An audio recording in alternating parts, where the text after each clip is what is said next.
My name is Linnea Benson. I'm the artistic director of the Frog and Peach Theater Company, which I founded with my cohort here, Ted Zurkowski.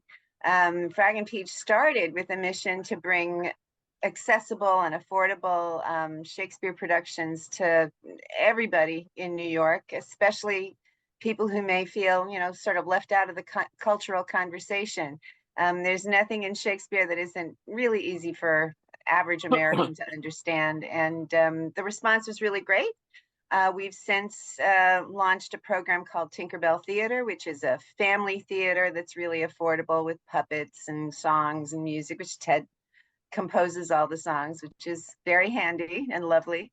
And we also have a new play season, which we just recently did verbatim in a reading starring Estelle Parsons and Austin Pendleton.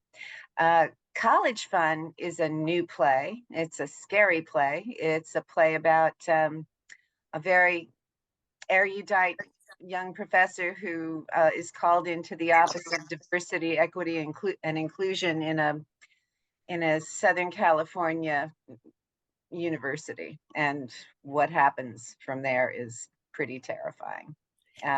So we're happy to do that May 12th at the Marjorie S. Dean Little Theater at 10 West 64th Street. It's a gorgeous little space. I bet a lot of theater mavens don't even know it exists, but it's lovely and we're thrilled. I'm the playwright. I wrote this play, College Fun, and I wrote a few plays over the past couple of years, and we're working on funding for all of them. With College Fun, I just wanted to write a comedy.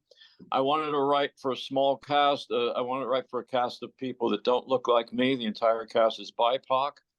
And I wanted to write about certain experiences that people are having in college offices these days. I've known a lot of people that have taught college or teach college or whatever. Mostly, I just wanted to entertain. I'm a big fan of Joe Orton, that master of farce. See the movie with Gary Oldman. He was murdered by his boyfriend back in '67 after turning in a script for the Beatles. I mean, he grew up dyslexic and he ended up working with the Beatles, for God's sake. So, and he was murdered in '67, but he was the absolute king of comedy during Swing in London. And I went back and I was reading him over the pandemic, reading all of his plays again and again, like I used to when I was in college. And he's getting 3 laughs a page. Well, guess what? So are we. Yes, So it's true. I gave myself the Joe Orton challenge. I said, I can get 3 laughs a page and I can make people laugh. People need to laugh. People have forgotten how to, people don't know it's funny anymore. So we're going out with this one. Up until a couple of years ago, I had a band with Ian McDonald. He was an original member of King Crimson and then Foreigner. He had all those crazy hits. Ian passed away. I'm now with a new band of mine. I'm fronting it, and I've written a rock opera called Unhappy Jack. It's sort of a paean to the Who, but that's okay. I've written a rock opera. The way it works with Linnea is that she doesn't really want to listen to my rock opera too much. Oh, come on, honey. Well, they're rough mixes. They're rough mixes. Yeah. But I have written a ton of music for Frog and Peach. And Linnea did a gorgeous production last October of As You Like It. And, Shakespeare always gives you 5 or 6 songs in some of these comedies. But the music was all burned up when the Globe burned down in 1610. So I get hired to do the music. So I wrote some beautiful stuff for As You Like It. Linnea loved it. Everybody was singing it. The reviewers loved it and the play. So, we just work together and yet we keep everything separate. And that's how the marriage works. Part of the reason College Fun is a fundraiser is because we do go from place to place. We had a long residency at the Sheen Center pre-pandemic down on Bleecker Street, which is a lovely modern venue. All our designers loved it, our actors loved it, but they've made some adjustments to their price setup, which I understand after the pandemic. Costs for performance and rehearsal space have just skyrocketed. So although we've had long tenancies on the Upper West Side and down at Bleecker Street, we are, searching for a home that suits the kind of talent we bring to people. Frog and Peach has done full productions with and readings with people like Rip Torn, Jeffrey DeMunn, BB Newworth, Estelle, of course, Jamie Sanchez, Earl Hyman, Austin Pendleton. I've had the distinct pleasure of directing Austin as Shylock, Claudius and the Ghost, and Richard II, which was just heaven to be in a room with him. But I mean, we're attracting the right kind of talent. It's just that Frog and Peach is sort of like, you know, plus size programs on a petite budget.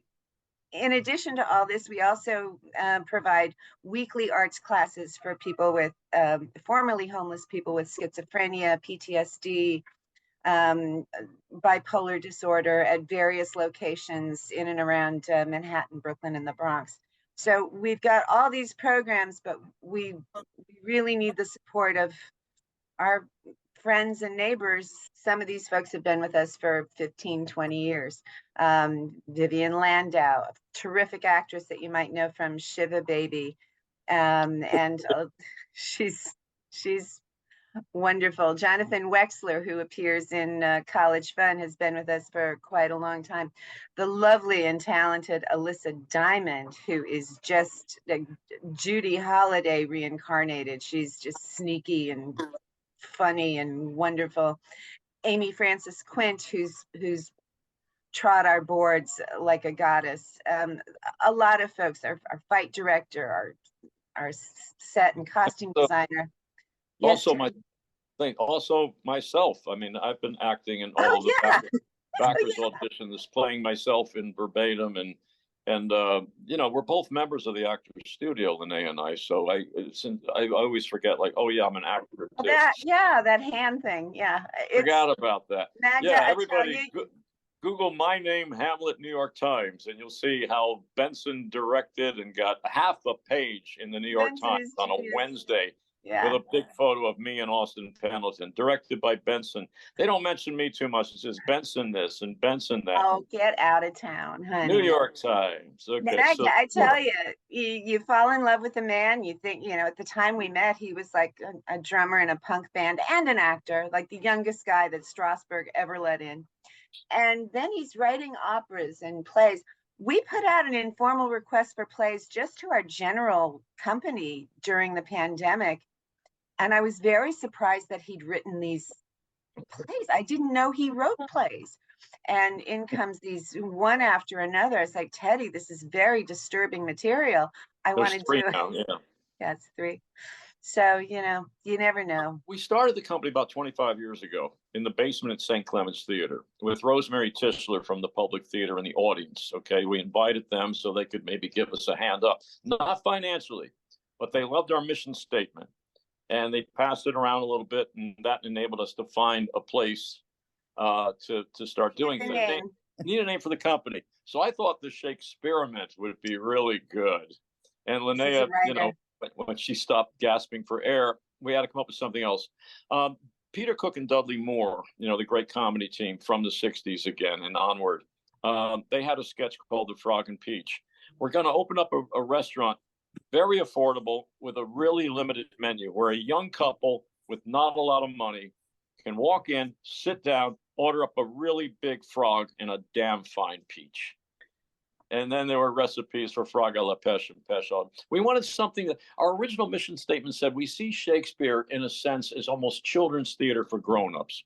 All right. He wants you to speak to the audience a lot, not just when it says aside, but also when your character is left alone to do a soliloquy. Hamlet is supposed to be speaking to the audience, not to the fourth wall, not to the darkness, you know. So we wanted something that sounded childlike and yet very sinister. People often mistake me for a peach, so I guess that leaves you with, you know, reptile baby. Sorry. Yeah, well, I grew up with a lot of frogs. Yeah. But no, usually people can't, a lot of people still can't, of a certain generation, can't get it through their heads that that young woman on stage giving the opening speech is the producer, the director, the co-founder. They still call her the, what do they call you? You're the little usherette. The usherette. You're the usherette. No, I'm not the usherette. I was but loading she does that too. Titus Andronicus with Greg Malavy pre-pandemic. And a woman was walking by the theater, came upstairs, and it's in a church on 86th and West End Avenue. She said, "Yeah, I'm a local teacher. I saw your poster. I'd like to bring my kids in. Can I speak to the director?" And I said, "Yes, ma'am, I'm the director." And she said, "No, you're not." No, you're not. It's college fun. Premieres at a champagne benefit at the Marjorie S. Dean Little Theater, 10 West 64th Street at 8 p.m. on May 12th, Friday.